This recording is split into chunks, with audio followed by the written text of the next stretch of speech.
You may be termed out here, but does cleaning up the streets of California factor into a potential presidential run? I'm never going to overpromise that in the short run. I mean, we are struggling in this state. You're not answering my question. Homelessness, no. Housing and homelessness.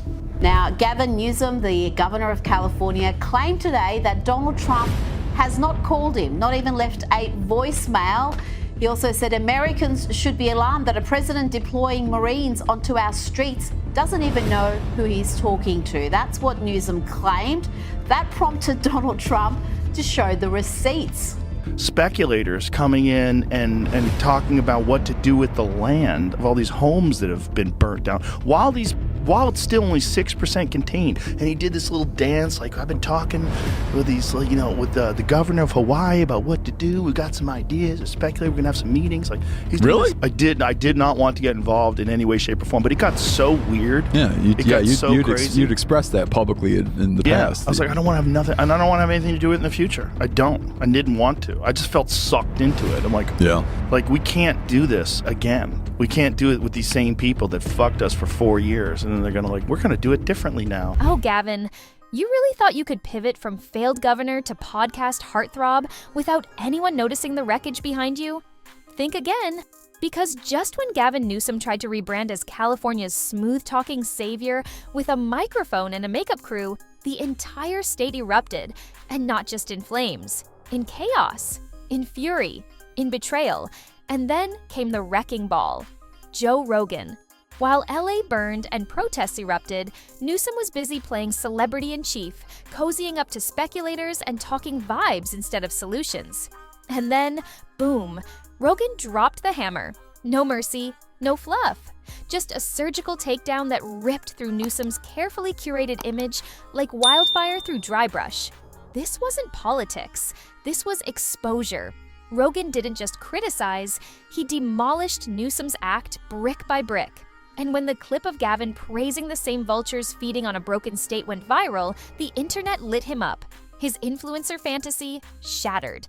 His leadership, DOA, and the people, wide awake. Ask yourself this: how blind do you have to be to miss it? Gavin Newsom didn't just drop the ball, he kicked it straight into the fire and walked away smiling. While Californians were losing everything, homes reduced to ash, air thick with smoke, families begging for help, Newsom was busy cheesing for cameras like he was shooting a lifestyle brand ad. That's not leadership. That's a man drunk on his own image. Even if he had some secret master plan behind closed doors, none of it mattered, because in politics, optics aren't optional. They're everything.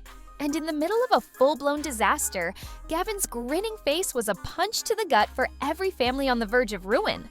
What they needed was presence, urgency, empathy. What they got? A PR puppet with a shoulder shimmy. This wasn't a misstep. It was a moral failure. Fire insurance giants, nearly 70% of them, bailed on California. Why?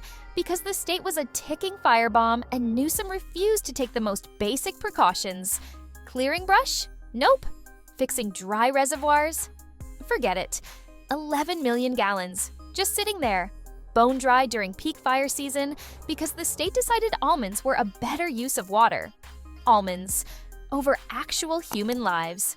And then he goes on camera, beaming, talking about moving forward with speculators while literally standing on scorched earth. The backdrop wasn't a green screen, it was someone's ashes. And he danced, did that smug little shoulder shake like he'd just closed a Netflix deal, not watched a neighborhood burn. Joe Rogan caught it, and you could feel the disgust pouring out of him. He wasn't just irritated, he was done. Done pretending this was politics as usual. Rogan didn't offer a critique, he went full executioner. Called out the podcast, the fake energy, the influencer hustle. If the ick was a podcast, that's not a punchline, that's a career death sentence, and it didn't stop there. Journalist Michael Schellenberger ripped the mask off too. You slashed fire prevention, LA burned. You blew $24 billion on homelessness. It got worse. Crime's out of control. And your grand plan? Start a podcast? Gavin Newsom isn't governing. He's auditioning. He wants clout, not consequences. Followers, not fixes. And now we've got insiders whispering about him as a 2028 presidential frontrunner.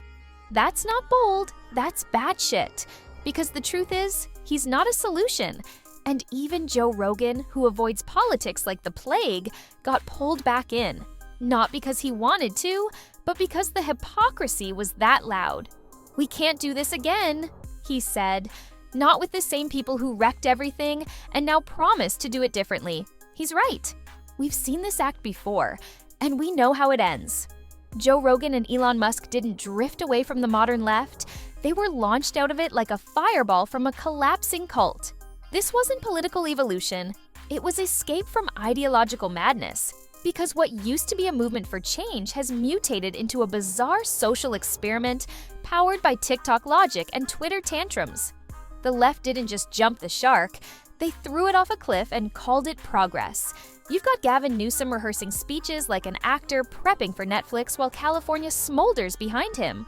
AOC's governing style, live stream drama with mood lighting. Meanwhile, normal Americans are just trying to survive rent, crime, and chaos. And suddenly, people who once stood for liberal ideals found themselves canceled, mocked, erased.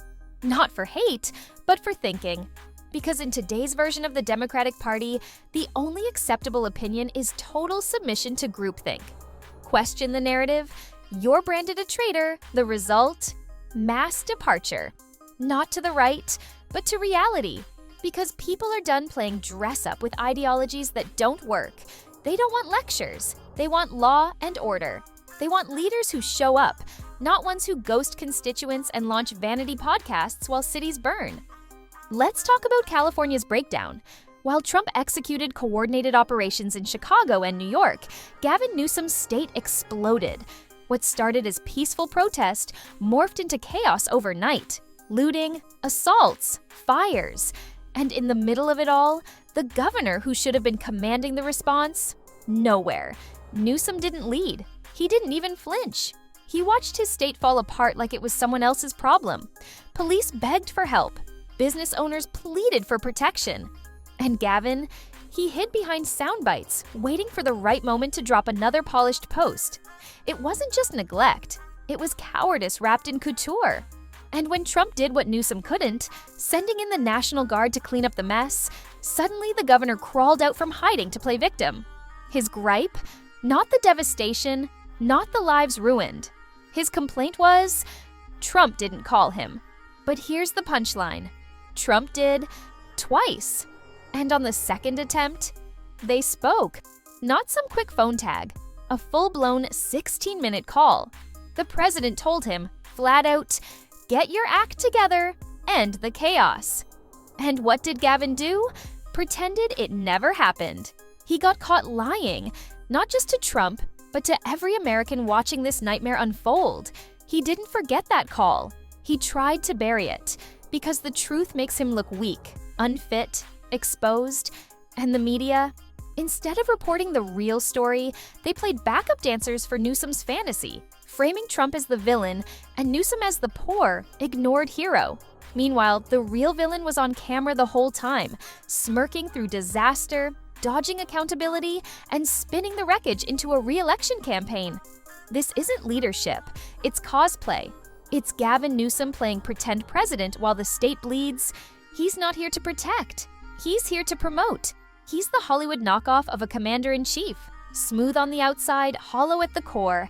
And if this is the Democratic Party's golden boy for 2028, they're not just out of touch, they're out of their minds. Because Gavin Newsom isn't running for office, he's running from responsibility. And America, we've seen enough reruns of this disaster to know how it ends, with broken promises, burned cities, and another influencer-in-chief trying to sell collapse as progress. This wasn't some innocent mix-up, it was a calculated scam, a theatrical stunt engineered to deflect blame and ignite fake outrage. Gavin Newsom didn't drop the ball. He threw it on purpose into the nearest wildfire and watched it burn, just so he could film a press conference in front of the ashes. Because when leadership fails, image becomes everything. And Newsom, he's a walking photo shoot, armed with slogans, hair gel, and a staff of spin doctors who wouldn't know honesty if it hit them like a smoke plume. And yet, Somehow, the Democratic elite still thinks this guy deserves a shot at the White House? You've got to be kidding. This man couldn't manage a PTA meeting without turning it into a 4-alarm scandal. And we're supposed to trust him with the nuclear codes? Please. If Gavin Newsom ran a lemonade stand, the health department would have it shut down in a week. Meanwhile, Californians aren't just disillusioned, they're enraged. Their cities are turning into wastelands. Crime is sky high. Wildfires are eating neighborhoods alive. And what are Newsom and Karen Bass doing? Holding hands in photo ops? Pretending this crumbling dystopia is part of the plan. It's not leadership, it's abandonment with a smile. And now finally, the public is snapping out of the trance. They're demanding resignations. They're tearing down the PR fantasy. Because people are done dying in silence while Newsom auditions for national power like this is some reality show. This isn't just about a failed governor anymore. It's about a broken machine that rewards failure, rewards deceit, and spins catastrophe into campaign material.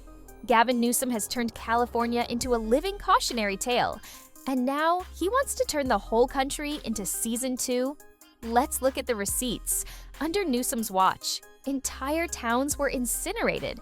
Fire insurance, gone. Affordable housing, a joke. Criminals, running the streets while honest citizens board up their homes.